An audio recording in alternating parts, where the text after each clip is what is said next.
So I could sit here and I could state the obvious to you of who I am. I could tell you that I am a woman, that I am a student. I could also state the not so obvious to you, such as I am a vegan, a huge animal activist. I am a sister. I grew up in Michigan. But these things are just roles.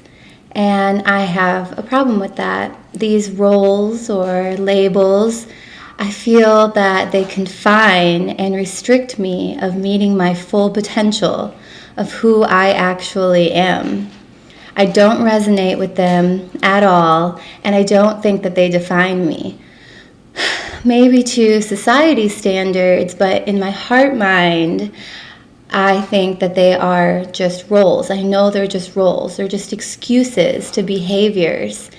Instead, I feel that I am experience, that I'm energy, and in the grand scheme of things, I'm just a pale blue dot. My dramas in my life are so insignificant to the vastness that surrounds my tiny being.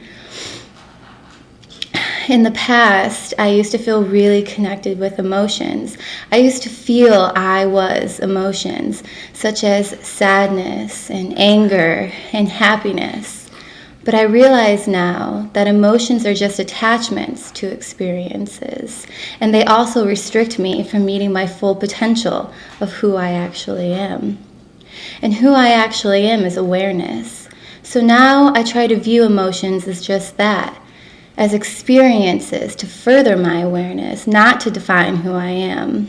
So I've disconnected and I view emotions as if they're on a movie screen playing by, or at least I try to be that aware. But to err is human, and well, I can't deny my humanness as much as I'd like to at times.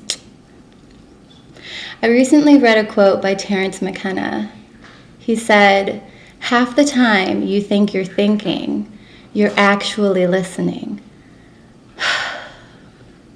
Wow, how true is that? Half the time you think you're thinking, you're actually listening. Majority of the time that I'm aware of my thoughts, I notice that I'm telling myself stories. Some of them are new stories that whisk me away to my future fantasy life, to pick me up away from my current reality. Most of them are past and old stories that I'm telling myself over and over again, replaying over and over again in my head, except this time they have new endings or shoulda, woulda, couldas. And then there are times when I'm telling myself what to think or how to feel or how to act and when to act it. And then there are those rare times when I'm listening to things that are outside of myself, such as those aha moments that appear out of nowhere and just pieces everything together in a snap, or those inspirational words that show up right when I need that extra push to get through something I'm struggling with. So I know that I am not my thoughts. I am not these emotions, these roles, or these labels, but I am aware of all of these things. So therefore, I am awareness. In the book, Be Love Now by Ram Dass, he talks about loving awareness, about being loving awareness, about how he is loving awareness. And while I'd like to sit here right now and tell you that I am loving awareness, I can't. However, I know that at my core, I am loving awareness, but this human experience has created layers upon layers of that core of loving awareness.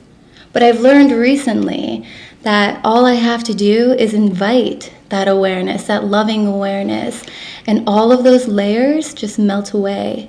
They disappear because I become merely an observer, as opposed to being those attachments, those emotions, those roles, those labels. So I'd like to invite you to invite loving awareness back to the forefront. Because I personally feel that it will reconnect you with who you are, because it's who I am, and I am just a reflection of who you are.